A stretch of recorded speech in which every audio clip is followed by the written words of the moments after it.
Credit card அட்டைகளா? தூக்கம் தொலைக்கும் அட்டைகளா? கடன் அட்டையை பயன்படுத்தும் முறையினால் நமது மாத வருமானத்தை சேமிக்க முடியுமா என்பதுதான் இன்று மக்களின் உணவாக உள்ளது. ஒவ்வொருவருடைய கைபேசிக்கும் நாள் தவறாமல் ஒரு அழைப்பு வரும். நாங்கள் கிரெடிட் கார்டு தருகிறோம், வாங்கிக் கொள்ளுங்கள் என்று வெவ்வேறு வங்கியில் இருந்து அழைப்பு வரும். கடன் அட்டை என்றால் என்ன? அதன் பயன்கள் என்ன? ஒரு மனிதனின் மாத வருமானம் அடிப்படையில் வழங்கும் கடன் உதவி. கடன் அட்டையை குடும்பத்தில் இருக்கும் பெண்களுக்கு ஆண்களுக்கும் கிரெடிட் கார்டை ஜாக்கிரதையாக பயன்படுத்தினால் நாம் வெளியில் எங்கும் லோன் வாங்க வேண்டிய அவசியம் இருக்காது. இந்த கடன் அட்டை மூலம் செலவு செய்யும் போது நமக்கு 45 நாள் முதல் 50 நாள் வரை கடன் வசதி வட்டி இல்லாமல் கிடைக்கும். ஆனால் இது வியாபாரம் செய்பவர்களுக்கு அதிகமாக வாங்கி தருவது கிடையாது. நமக்கு 50 நாள் வரை கடன் உதவி குறிப்பிட்ட வங்கி தரும்பொழுது அதற்கு சில சலுகைகளையும் நமக்கு வழங்குகிறது.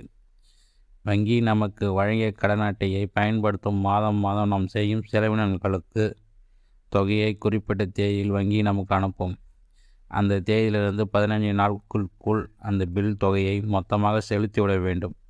அவ்வாறு செய்யும் பட்சத்தில் நாம் கூடுதலாக எந்த பணம் செலுத்த வேண்டியது இல்லை.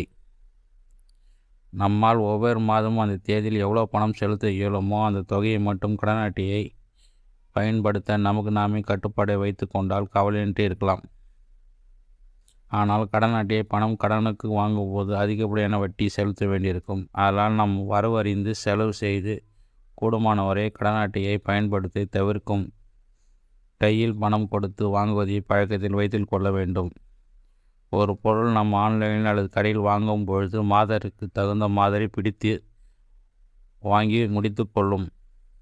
மீதி தொகை நாம் செலுத்தி வருவோம். அதற்கு பில் எல்லாவற்றையும் அந்த வங்கி கவனித்து கொள்ளும். ஒரு மாதம் நாம் செலுத்தவில்லை என்றாலும் அந்த தொகையை சேர்த்து வட்டி கணக்கிட்டு அடுத்த மாதத்தில் முதல் பில் வர ஆரம்பிக்கும்.